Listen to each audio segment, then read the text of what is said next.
Kalau dulu Juan Mugi yang dulu, memang mungkin dia kena kutuk ya. Suaminya aja kegenitan playboy, makanya dia cerai gitu. Dulu gak ada belas kasihan. Worship merubah hidup saya, merubah cara melihat, merubah cara berpikir, merubah cara saya berkata-kata. Kita nyembah Tuhan gak sih? Ya lu nyembahnya seminggu sekali. Bayangin kalau hidup kita penuh penyembahan, tiap hari terjadi transformasi. Udah sama sekali nih, biar ngerti, biar nancep ke hati. Tiap hari, Senin, Selasa, Rabu, Kamis, Jumat, Sabtu. And it burns calorie. Selamat hari Minggu, terima kasih, silahkan duduk Bapak yang dikasih oleh Tuhan. Apa kabar? Saya berharap kita semua menang atas badai. Jadi bulan yang lalu kita belajar tentang Christ likeness, menjadi serupa dengan Kristus. Kalau Bapak Ibu nggak sempat hadir, mungkin liburan anak sekolah, bisa ikutin di YouTube-nya. Karena nggak ada cara lain untuk karakter Kristus ada dalam hidup kita selain lewat yang namanya kesulitan. Dan bulan ini kita punya tema adalah The True Worshippers, penyembah yang benar. Bapak mencari penyembah-penyembah yang benar. Berarti ada yang nggak benar, ada yang KW atau belum benar. Dan kalau selama sebulan nanti kita belajar dan kita hidup sebagai penyembah, kita akan dibawa juga jadi serupa dengan Yesus. Nah, ini tema kita sepanjang tahun, yaitu Growing Up. Dan judul khotbah saya hari ini adalah kuasa di balik penyembahan. Jadi waktu kita menyembah Tuhan, ada sesuatu yang terjadi. Dan banyak kita lakukan itu cuma seminggu sekali di gereja. Setelah kita tahu dampaknya, kita akan menjadi orang-orang yang suka menyembah Tuhan. Nah, apa sih arti penyembahan menurut KBBI, Kamus Besar Bahasa Indonesia? Karena semua agama pun melakukan penyembahan. Itu adalah menghormati dengan penuh hormat, lalu memuliakan kata lainnya tuh meninggikan, lalu mengagungkan dan sujud kepada yang dianggap lebih tinggi dari hidup. Dan ternyata banyak orang gak cuma menyembah Tuhan, tapi mereka menyembah bisnis mereka, idola mereka, hobi mereka, dan lain-lain. Bahkan ada yang menyembah medsos, menyembah TikTok, Instagram. Bayangkan kalau kita menganggap sesuatu tinggi, berarti kita memberikan perhatian lebih, waktu lebih, pemikiran lebih, tenaga juga lebih. Dari 7 kali 24 jam, kalau memang kita adalah penyembah Tuhan, bandingkan waktu kita menyembah tadi dipotong perjamuan kudus lebih pendek, misal 15-20 menit, dibandingkan satu hari kan 24 jam, 24 kali 7 itu berapa? 144 tambah 47, 28 tuh berapa, sekitar gitulah ya. Nah, berapa persen yang kita pakai untuk menyembah Tuhan, di situ kelihatan. Dan bukan hanya itu, ada nggak dampaknya nanti kita belajar, kalau saya hidup penyembahan harusnya dampak ini yang terjadi, nanti kita lihat sama-sama. Nah, sekarang kalau menurut Alkitab apa? Banyak sekali arti penyembahan, saya coba simpulkan, nanti saya cicil jelaskan dalam seri yang kedua. Apa sih penyembahan menurut Alkitab? Penyembahan adalah respon kasih kepada Allah. Jadi hanya orang yang mengasihi Tuhan. Dan biasanya orang sudah mengalami lahir baru, dijamah sama Tuhan, pernah ditolong oleh Tuhan, dia bisa merasakan cinta itu. Nah, kalau orang sekedar beragama, sulit untuk mereka menyembah. Ya kebiasaan aja, hari Minggu ya kita nyanyi-nyanyi, tepuk tangan, angkat tangan, udah. Habis itu gak pernah, Senin sampai Sabtu. Karena dia gak menjadi seorang yang benar-benar mengalami kasih Tuhan. Jadi menurut Alkitab, penyembahan adalah respon kasih kepada Allah yang dinyatakan lewat penyerahan hidup, ketaatan, penghormatan tertinggi kepadanya, sehingga hidup kita semakin diubahkan menjadi serupa dengan Kristus. Jadi yang tadi kita lakukan, nyanyi, angkat tangan, itu hanya sebagian kecil dari penyembahan. Penyembahan yang sesungguhnya itu orang jatuh cinta, dia taat, dia serahkan hidupnya, itu merupakan gaya hidup. Dan seorang penyembah pasti suka menyembah Tuhan. Penyembahan yang sejati selalu menghasilkan dampak, ada kuasa yang dihasilkan. Saya ingin membahas dari sebuah kitab di Kisah Para Rasul. Jadi nanti saya akan pilah-pilah, tapi saya kasih backgroundnya dulu. Jadi satu saat Paulus dan Silas mau memberitakan Injil ke Asia. Waktu mereka udah mau jalan ke Asia, dicegah oleh Roh Kudus. Dia bilang jangan ke sana. Lalu dikasih penglihatan, kamu harus ke Makedonia. Akhirnya mereka taat, mereka jalan ke Makedonia. Sampai di sana benar ada orang terima Tuhan Yesus, orang kerasukan setan dilepaskan. Wow, luar biasa. Tapi endingnya apa? Mereka ditangkap, dibawa ke pengadilan, dituduhkan sesuatu yang mereka nggak buat, difitnah, dipukulin, didera, dimasukkan penjara yang paling dalam, terus dipasung. Dipasung tuh gini, kaki sama tangan ketemu begini. Saya aja kalau disuruh, ayo coba kata pitinya kamu coba sentuh kaki. Nggak bisa, saya bilang keganjel perut. Saya tadi mau kasih contoh supaya lebih jelas. Cuma takut celananya sobek. Tapi kurang lebih dipasung kayak gitu. Nanti di ChatGPT aja gambarnya kayak gimana. Jadi kita kan hari-hari lihat nih berita di medsos coba apa. Korupsi, perampokan, pembunuhan, apalagi. Orang ditangkap, masuk penjara. Nah kalau salah memang harus masuk penjara. Ini nggak buat salah masuk penjara. Jadi berat banget masalahnya. Kisah 16 ayat 22 sampai 33. Juga orang banyak bangkit menentang mereka. Lalu pembesar-pembesar kota itu menyuruh mengoyakkan pakaian dari tubuh mereka dan mendera mereka. Setelah mereka berkali-kali didera, mereka dilemparkan ke dalam penjara. Kepala penjara diperintahkan untuk menjaga mereka dengan sungguh-sungguh. Sesuai dengan perintah itu, kepala penjara memasukkan mereka ke ruang penjara yang paling tengah dan membelenggu kaki mereka dalam pasungan yang kuat. Mudah banget kalau duit ada, kerjaan bagus, keluarga baik, datang hari Minggu. Aduh enak banget ya sis, tadi pujian penyembahan di Gilgal. Lu merinding gak?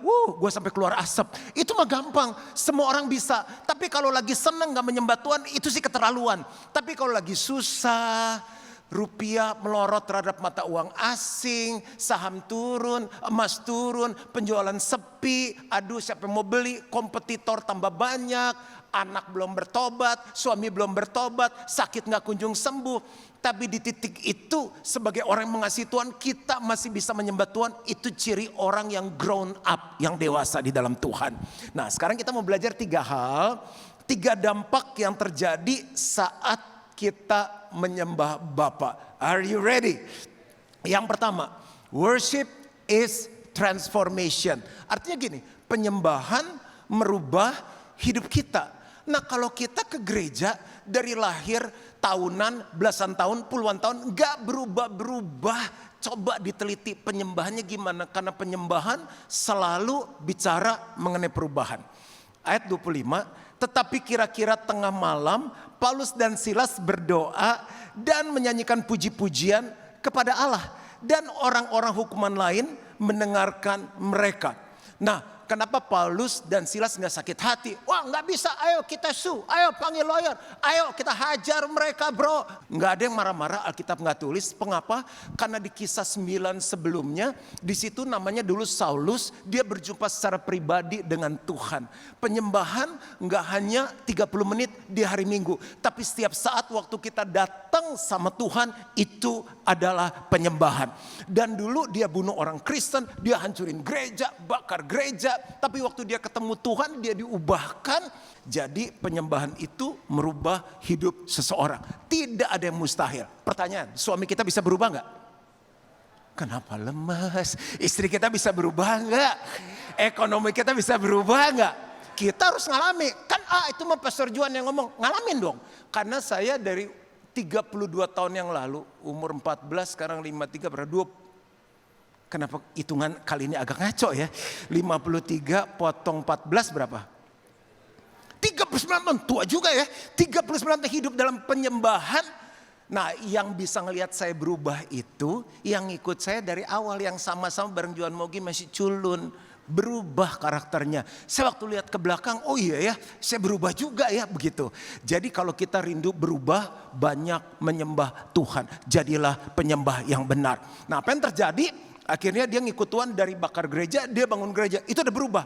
Nah terjadinya gini, waktu dia dalam masa sulit, gak ada sakit hati, gak ada dendam, gak ada ngedumel, gak ada marah-marah. Respon yang terjadi adalah dia menyembah Tuhan. Situ mah enak pendeta, om, tante, bro, sis. Pendeta juga punya masalah. Kita itu gak cuma dengerin orang masalah, oh mau cerai. oh dia susah ya, oh dia bangkrut ya. Masalahnya dia jadi masalah kita, karena kita doain, kita serahin ke Tuhan. Ngedengerin dia yang susah, kita ikut nangis. Tapi saya bilang ini, saya percaya kalau Tuhan merubah hidupku, Tuhan akan merubah hidup mereka. Kalau dulu Juan Mugi yang dulu, memang mungkin dia kena kutuk ya. Suaminya aja kegenitan playboy, makanya dia cerai gitu. Dulu gak ada belas kasihan. Worship merubah hidup saya, merubah cara melihat, merubah cara berpikir, merubah cara saya berkata-kata. Berapa banyak yang hadir hari ini ingin mengalami perubahan? Jadilah penyembah. Lagi 2 Korintus 3 16 sampai 18. Tetapi apabila hati seorang berbalik kepada Tuhan, enggak TikTokan terus, enggak Instagraman terus, enggak padelan terus. Saya enggak anti olahraga ya, kita juga olahragawan. Kelihatan kan badannya atlet, kita juga suka olahraga, kita juga suka makan, kita juga suka jalan-jalan.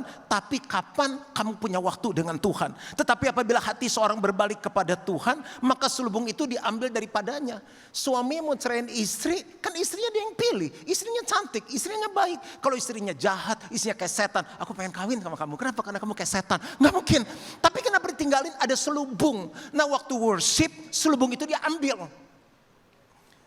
Sebab Tuhan adalah roh.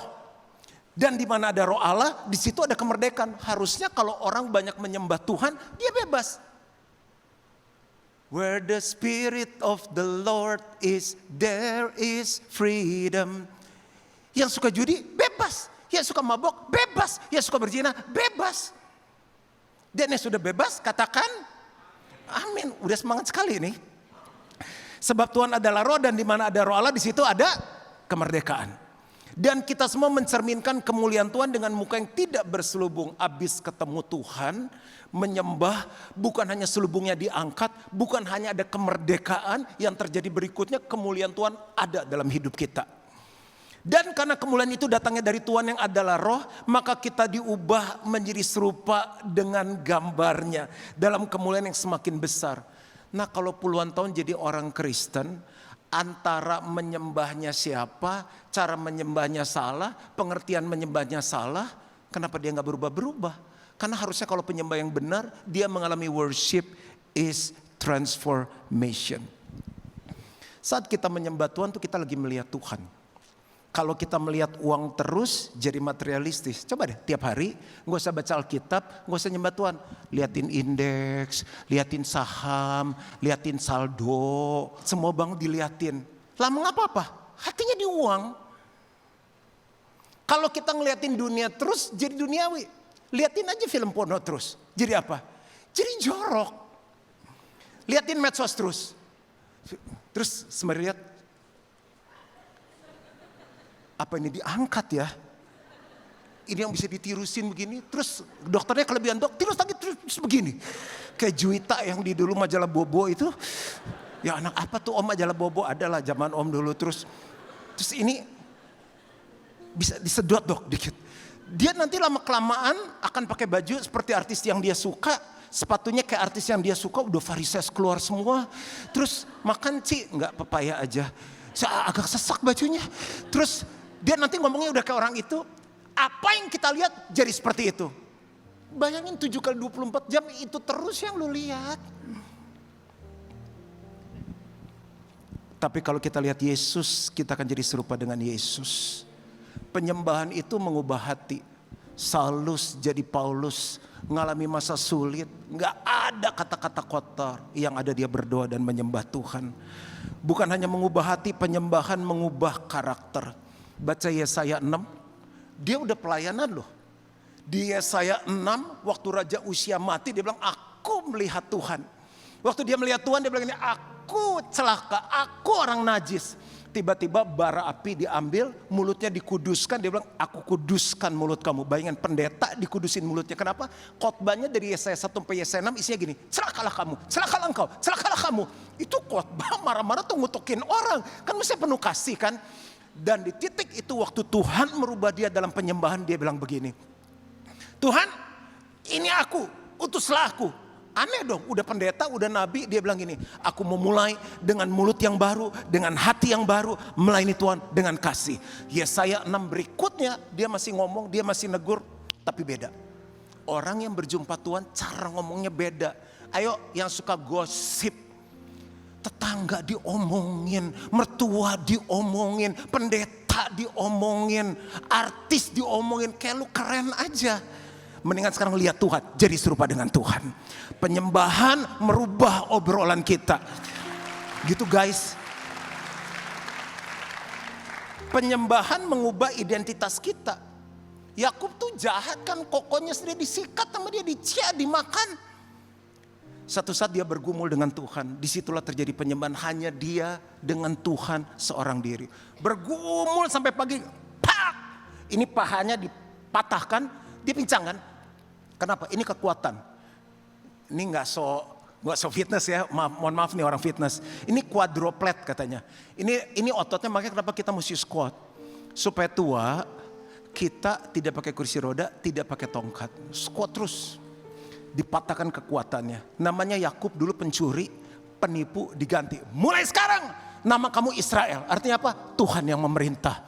Dulu dia pakai kekuatan sendiri. Mau kaya, cari duit dengan cara yang gak benar. Nipu orang, bohongin orang, papanya sendiri dibohongin. Setelah dia menyembah Tuhan, pak, kekuatannya dipatahkan, dia berubah jadi Israel. Identitas kita akan berubah. Bukan hanya penjudi, jadi pemberi. Dari penjinah, jadi penyembah. Penyembahan mengubah cara hidup dan keputusan kita. Ayub tuh orang yang soleh, tapi diizinkan kekayaannya diambil, keluarganya diambil, habis. Istrinya bilang gini, lu kutukin aja Allah lo, mati lo. Istrinya ngomong gitu, dia bilang enggak, aku tetap menyembah Tuhan. Orang yang hidupnya menyembah Tuhan terjadi transformation. Ayub 42 dia dipulihkan, lalu dia ngomong gini, hanya dari kata orang saja aku mendengar tentang engkau, tetapi sekarang mataku sendiri memandang engkau. He is a true worshiper. Pertanyaannya gini, kita nyembah Tuhan gak sih? Ya lu nyembahnya seminggu sekali. Bayangin kalau hidup kita penuh penyembahan, tiap hari terjadi transformasi. Udah sama sekali nih, biar ngerti, biar nancep ke hati. Tiap hari, Senin, Selasa, Rabu, Kamis, Jumat, Sabtu. And it burns calorie. Yang kedua, worship is warfare. Penyembahan itu peperangan rohani. Daripada mana gue gak takut mama lu, mertuanya diajak berantem lu. Apa lo turun?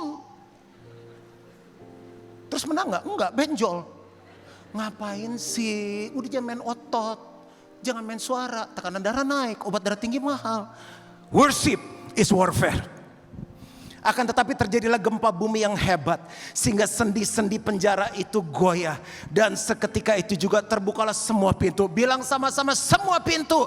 Pintu-pintu yang macet dalam nama Tuhan Yesus. Pintu perjodohan, seret, tagihan, aduh sepi, toko, pintu masuk mampet, pintu keluar mampet. Worship is warfare. Semua pintu. Dan terlepaslah belenggu mereka semua. Apapun ikatanmu, when you worship God, when there is a spirit of God, there is freedom. Raja Yosafat, raja loh, orang hebat, dia diserang. Aduh, gak bisa nih. Ini dua kekuatan lawan satu. Pernah gak kita ngadepin keadaan, uang gak bisa apa-apa. Orang lawan yang berkuasa kok, saya mau tanya, mendingan punya kuasa atau punya uang? Jangan emosi, kan saya nanya baik-baik. Saya tanya mending punya kuasa atau punya uang. Kalau punya kuasa gak punya uang, repot juga. Kalau punya uang gak punya kuasa, kena juga. Gak penting, yang penting punya Tuhan. Karena Tuhan yang berkuasa ada di dalam kita. Tuhan yang punya langit bumi beserta segala isinya dari dalam kita. Dari tepuk tangannya kelihatan sekali keyakinannya. Ngomong apa dia? Dengar nih ya, ketika mereka mulai bersorak-sorai dan menyanyikan nyanyian pujian, dia gak bilang gini, telepon teman-teman kita, back up guys, ayo bambu runcing, kawat duri, gak ada begitu. Ketika mereka mulai bersorak-sorai dan menyanyikan nyanyian pujian, when they started to worship, dibuat Tuhanlah penghadangan terhadap Bani Amon dan Moab, dan orang-orang dari pegunungan Seir hendak menyerang Yehuda, sehingga mereka terpukul kalah. Ada hamba Tuhan namanya Corrie ten Boom. Dia masuk camp konsentrasi karena menyembunyikan orang Yahudi dari Nazi. Kan orang Yahudi mau dibunuh. Niat baik masuk penjara. Itu ngeri banget camp konsentrasi. Saya udah pernah pergi ke museumnya dan lihat gimana mereka disiksa. Di tengah penjara yang penuh kutu. Satu saat kita pelayanan ke Eropa, lagi musim bed bug. Tiket gak bisa rubah, kan tiket murah. Kalau rubah kayak beli tiket baru. Udah booking hotel, harus pelayanan. Kita research, review. Oh baru 3 review, itu hotel penuh kutu. Ada fotonya digigit, matang. Saya pergi sama Pastor Sam sama Pak Jack. Cari hotel baru bro, enaknya kita pindah hotel ya. Cari-cari ketemu satu. Nah ini bersih nih. Kita tidur bertiga tuh cowok-cowok satu kamar. Pagi-pagi, bro tolong liatin. Sebenarnya kenapa? Kayaknya gue kena bedbug nih. Ah yang benar tanya Parno kali lu tuh. Merah katanya. Jadi itu cuma di hotel. Kita bisa keluar hotel, bisa pindah hotel lain. Ini di penjara kutu semua gak bisa pindah. Bayangin tuh kutu. Anak sekarang gak pernah lihat kutu. Kutu itu ada. Kutu is real you know. Kembali ke kutu. Cicinya bilang gini, Corrie, nama cicinya si Betsy, kayak teman saya aja. Corrie, kita harus mengucap syukur dalam segala, gimana orang ada kutu, dia bilang, tetap memuji Tuhan. Mereka mulai berdoa, memuji, menyembah Tuhan. Worship is warfare. Penjaganya gak ada yang berani masuk. Jadi mereka muji, mereka doa, mereka menyembah, sampai tahanan-tahanan lain itu bertobat, terima Tuhan Yesus, dan Corrie keluar dari penjara. Gak ada backingan, gak ada lawyer, gak ada apa-apa. Tahu Darlene Zech nggak? Pura-pura aja tahu. Dia worship leader zaman saya pertama kali ke Hillsong Conference tahun 1997. Kena orang ada satu full timer kita Laura, saya bilang kenapa kamu mau kerja di Gilgal? Panggilan cita-cita jadi apa? Mau kayak Darlene Zech. Bayangin orang Bandung pengen jadi Darlene Zech. Kena kanker payudara. Ya nulis lagu, berkatin orang. Kenapa? Karena sakit. Dia ingat worship is warfare. Setiap pagi saya memutuskan, dia tulis di kesaksiannya, setiap pagi saya memutuskan untuk menyembah Tuhan sebelum hal tentang penyakit masuk dalam pikiran aku. Dan dia buat satu kalimat yang luar biasa. I refuse to let fear have the loudest voice. Aku menolak membiarkan rasa takut menjadi suara yang paling keras dalam hidupku. Dia mau ganti itu dengan pujian dan penyembahan. Hari ini saya gak tahu apa yang sedang kita alami, tapi kita menolak suara yang buat kita takut. Kita mau gantikan dengan suara penyembahan. Yang setuju berikan tepuk tangan untuk Tuhan kita yang luar biasa. Ini lagu yang ditulis oleh Darlene, dan saya mau ajak kita sama-sama menyembah Tuhan. My Jesus, my Savior, Lord, there is none like you. All of my days I want to praise. Yes, I do. The wonders of your mighty love, my comfort, my shelter, tower of refuge and strength. Let every breath, amen, all that I am, never cease to worship you. Come on, church, shout to the Lord. Shout to the Lord, all the earth. Let us sing power and majesty, power and majesty. Praise to the King. Mountains bow down and the seas will roar at the sound of your name. I sing for joy. I sing for joy at the word of your forever. I love you forever. I'll stand Nothing compares to the promise I have in you. Kanker, bangun pagi dia nyembah. Bangun pagi dia nyembah. Bangun pagi dia nyembah. Sekarang darling saya sembuh total dari kansernya. Worship is warfare. Richard Wurmbrand, bukunya judulnya Tortured for Christ. Dianiaya karena Yesus. Pelayanannya masih namanya Voice of the Martyrs. Suara untuk orang-orang yang mati karena Tuhan. Dia pendeta Rumania yang dipenjara oleh komunis selama 14 tahun. Dia bilang, kenapa saya bisa tahan 14 tahun? Karena saya sama teman-teman saya, sama istri saya worship. Dan dia buat satu kalimat, musuh dapat mengikat tubuh, tapi tidak dapat mengikat roh yang menyembah. Jiwamu lagi susah, kamu luka, kamu disakiti, kamu difitnah. Musuh bisa nyerang jiwa kita, tapi dia gak bisa nyerang roh yang menyembah Tuhan. Horatio Spafford, bisnisnya bangkrut. Saya ngerti apa itu bangkrut, karena keluarga kita pernah ngalami. Bangkrut tuh gak ada uang, no money. Mochen, Bolui. Terus putrinya 4 naik kapal, kapalnya tenggelam. Dia gak bisa lihat putrinya terakhir kali. Dia gak bisa ngubur. Dia naik kapal, dia lewatin kapal di mana kecelakaan itu terjadi. Dia bilang, Tuhan di mana ya? Tapi di titik itu dia tetap putuskan untuk menyembah Tuhan. Dia bilang sama jiwa-jiwa, kan pikiran, perasaan, kehendak. Kok Tuhan gitu sih? Duit diambil oke, tapi kenapa keluarga diambil? Jiwanya mau berontak. Dia bilang ini, it is well with my soul. Saya gak tahu apa yang Bapak Ibu Saudara alami saat ini. Tapi penyembahan, saat kita connect dengan Tuhan, saat kita lihat Tuhan,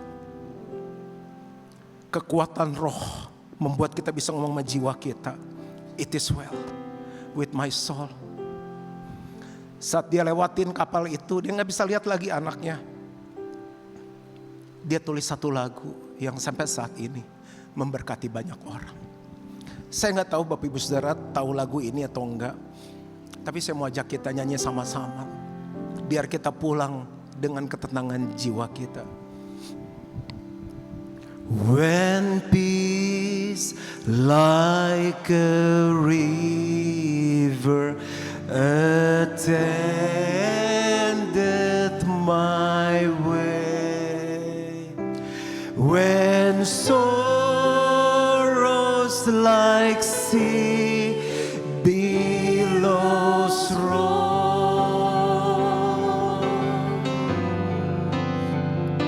whatever Thou hast taught me to say, it is well with my soul. Angkat kedua tangan kita. It is well with my soul. It is well with my soul. Katakan, it is well with my soul. It is well. It is well with my soul. Yang percaya Tuhan berikan kelepasan, kita berikan sorak-sorai untuk Tuhan kita yang luar biasa. Sama-sama katakan, it is well with my soul. 31 tahun saya melayani Tuhan, saya melihat anxiety sembuh, khawatir sembuh, stres sembuh. When we worship God, yang ketiga dan saya selesai di sini. Worship is witness. Penyembahan itu kesaksian. Kita mungkin gak pintar ngomong ayat, kita gak pintar khotbah, nyembah aja. Ketika kepala penjara itu terjaga dari tidurnya dan melihat pintu-pintu penjara terbuka, ia menghunus pedangnya hendak membunuh diri. Karena ia menyangka bahwa orang-orang hukuman itu telah melarikan diri. Tetapi Paulus berseru dengan suara nyaring, katanya, jangan celakakan dirimu, sebab kami semuanya masih ada di sini. Kepala penjara itu menyuruh membawa suluh. Lalu berlari masuk dan dengan gemetar tersungkurlah ia di depan Paulus dan Silas. Ia mengantar mereka keluar sambil berkata, Tuan, apakah yang harus aku perbuat supaya aku selamat? Jawab mereka, percayalah kepada Tuhan Yesus Kristus dan engkau akan selamat, engkau dan seisi rumahmu. Lalu mereka memberitakan firman Tuhan kepadanya dan kepada semua orang yang ada di rumahnya. Pada jam itu juga kepala penjara membawa mereka dan membasuh bilur mereka. Seketika itu juga ia dan keluarganya memberi diri dibaptis. Selama Gilgal 31 tahun banyak banget suami-suami yang cuma nganter, nunggu di bawah. Saya bilang gak apa-apa, jangan dipaksa. Tapi kan ada online di bawah. Saat pujian dinyanyikan, Tuhan menjamah mereka. Gak lama pelan-pelan aku mau naik ke atas, dibaptis, terima Tuhan Yesus, jadi jemaat melayani Tuhan. Kalau mau tanya pelayanan Pastor Juan dulu gimana? Mulai dari sekolah, teman-teman gak bisa ngapa-ngapain, cuma saya suka nyanyi. Tiba-tiba satu datang, dua datang. Enak ya lagunya ya. Lagu apa ya? Ada yang nangis, ada yang dijamah Tuhan. Ayo nyanyi-nyanyi lagi, seneng. Satu-satu terima Tuhan Yesus. GB Gilgal bisa ada, papa mama saya kan ngelewatin krisis. Ini dimulai dari rumah, mereka berdua sama iparnya. Ada orang sakit datang sembuh. 4 orang, 5 orang. Ruang makan penuh, ruang tamu penuh. Kamar saya dipakai, kamar adik kakak saya dipakai, kamar papa mama dipakai, taman kita diratain gak ada tumbuhan lagi, pakaian keramik, orang kebaktian, dapur dipakai kebaktian, garasi dipakai kebaktian. Dimulai dari apa? Menyembah Tuhan. Suara saya gak bagus. Papa saya dulu suaranya jelek banget. Pengen denger gak sekali-kali papa mama saya nyanyi? Bagus sekarang. Sesuatu yang dilatih jadi, otot dilatih aja jadi, masa suara dilatih gak jadi? Coba semua gini, 1, 2, 3. Aduh bagus banget. Ini dikunci apa? Bagus banget, ini kalau rekaman live meledak langsung. Tuhan gak butuh suara, tapi hati. Worship is transformation. Worship is witness. Saya berdoa supaya setiap kita jadi penyembah yang benar. Sebab Bapa menghendaki penyembah yang demikian. God bless you. Mari bangkit berdiri sama-sama. Berapa banyak yang mau menyembah Tuhan sama-sama? Bolehkah kita berikan sorak-sorai ke Tuhan kita yang luar biasa? Are you ready to worship God? Ku menyembah dalam kudus hati. Yuk fokus, jangan lihat HP. Lihat Tuhan, jadi serupa dengan Tuhan. Karuniamu Bapa, yang lemah, yang sakit, katakan kekuatanku. Kekuatanku hanya dalam hadirat. Siapa namanya? Yesusku. Amin. Hanya Kaulah segalanya. Yo, kita Gilgal sama-sama. Ku yakin Kau hadir di sini. Ku rasakan kuasa yang tak terbatas. Ku yakin Kau nyata di sini. Kemenangan terjadi. Bolehkah sekali lagi kita berikan tepuk tangan untuk Tuhan kita yang luar biasa. Dan katakan, ku yakin Kau hadir di sini. Ku rasakan kuasa yang terbatas. Ku yakin Kau nyata di sini. Kemenangan terjadi di sini. Katakan kesembuhan terjadi di sini. Kelepasan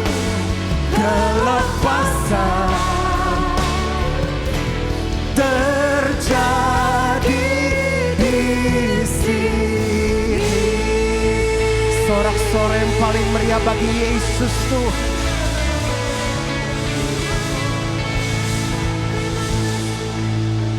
Worship is transformation. Di mana ada Roh Allah, di situ ada kemerdekaan. Dan kita diubah jadi serupa dengan Yesus. Worship is warfare.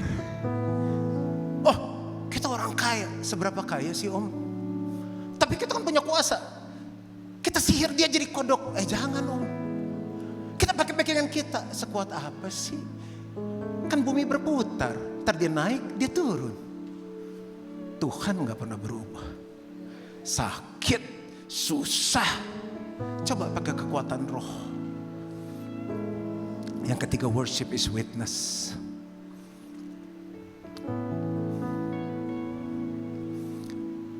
Bapak lagi nyari penyembah yang benar.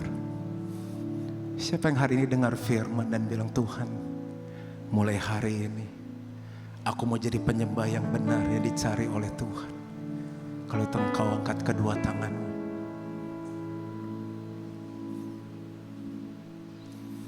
Ku yakin Kau hadir di sini. These are your worshipers. Kuasa yang tak terbatas. Ku yakin Kau nyata di sini. Kemenangan terjadi di sini. Terimalah penyembahan kami. Dan semua yang percaya sama-sama katakan amin.